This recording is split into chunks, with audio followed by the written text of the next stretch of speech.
Na po akong mga nakilala sa iba't ibang bansa dahil sa trabaho ko, mga dayuhan.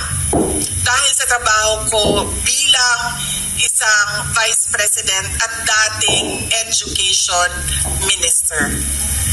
At sa mga nakausap ko, lahat sila nagsabi, it is unthinkable for a government to surrender its citizen to a foreign power. Yan ang eksaktong sinabi sa akin ng isa sa mga nakausap ko. Tapos, lingo-lingo sila, ana siya. Pero sa Pilipinas, napakadali na ibigay ninyo ang inyong former head of state. Kaya ako man ay, kahit hindi anak, kahit sabihin na lang natin, karaniwang mamamayan, nahihiya ako sa ginawa natin sa ating dating Pangulo.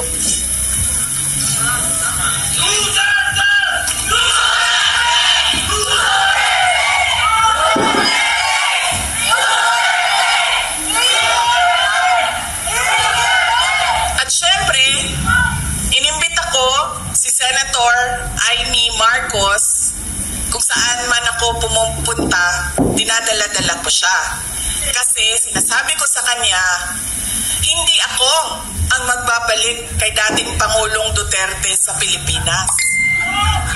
Dahil ang kapatid mo ang nagpadala sa kanya sa Hague, ikaw ang magbabalik sa kanya sa Pilipinas.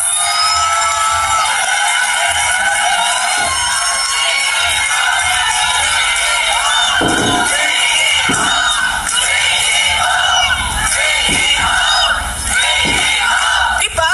Ako ba din nagatod sa iyaha dito? Diliman? Diba? O, di iyahang igsuon man, di ikaw ang magbalik ana dito sa mua sa Davao. Kaya dala-dala ko yan siya lagi, kahit saan ako pumunta.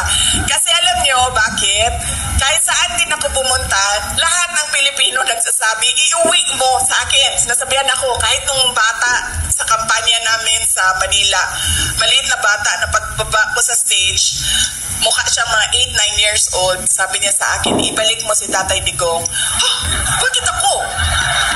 Ikaw! Diba? Kaya dala-dala ko yan siya. Kahit saan. Para siyang naka-hostage.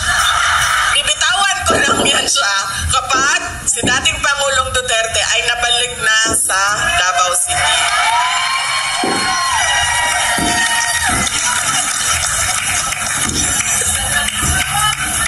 Tapos pagbabayarin ko pa yan ng fish head curry mamaya.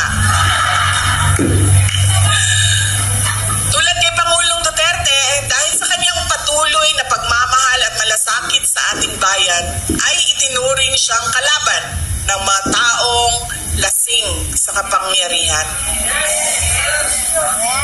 Patunay din ito ng ating karanasan na nagpapakita na ang pagmamalasakit at paglilingkod sa bayan ay banta sa interes ng iilan lamang. To them, we are a hindrance, an obstruction to the path of their personal ambition, an enemy they must eliminate to clear their way. Napanood niyo ba yung speech ni Senator Amy doon sa Senado? Yun po ang kabuuhan ng explanation ng sinasabi ko. Hindi ko po napanood, pero panoorin niyo. Marami ang nagsabi sa akin na naipaliwanag niya ng maayos kung ano ba yung nangyayari sa impeachment na ginagawa. The attacks are cowardly, yet openly disingenuous and arrogant, absence of basic human decency and respect for the rule of law, typical of people drunk in power. Pero nananatili tayong nakatayo dahil ang pinaglalaban natin ay tama at totoo. totoo. We remain strong, steadfast, and grounded in truth, integrity, and faith in the hand of God that will move in ways we cannot comprehend at this point. Justice bends to the truth, and we are ever more resolute in our fight for the Philippines. Kalayaan, kinabukasan, yung ating KKK,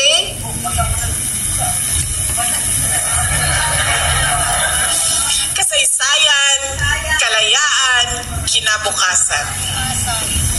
At naniniwala akong may papanalo natin ang laban na ito dahil laban natin itong lahat.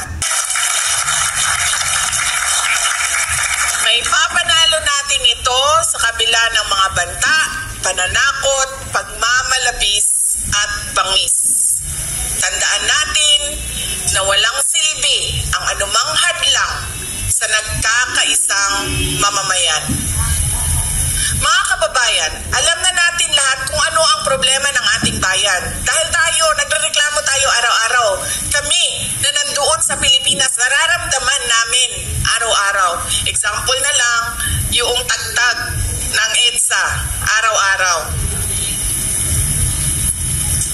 Kaya ang consultation namin ngayon ay hindi kung ano yung reklamo, kundi kung ano yung naisip ninyo at nakita ninyong solusyon. Nakita ninyo sa ibang mga bansa, kung saan kayo ay nanirahan, kung saan kayo ay nagtrabaho. Whether by choice or by force, you have lived and worked abroad. You have witnessed effective systems and thriving communities. What best practices from other countries should be adopted in the Philippines?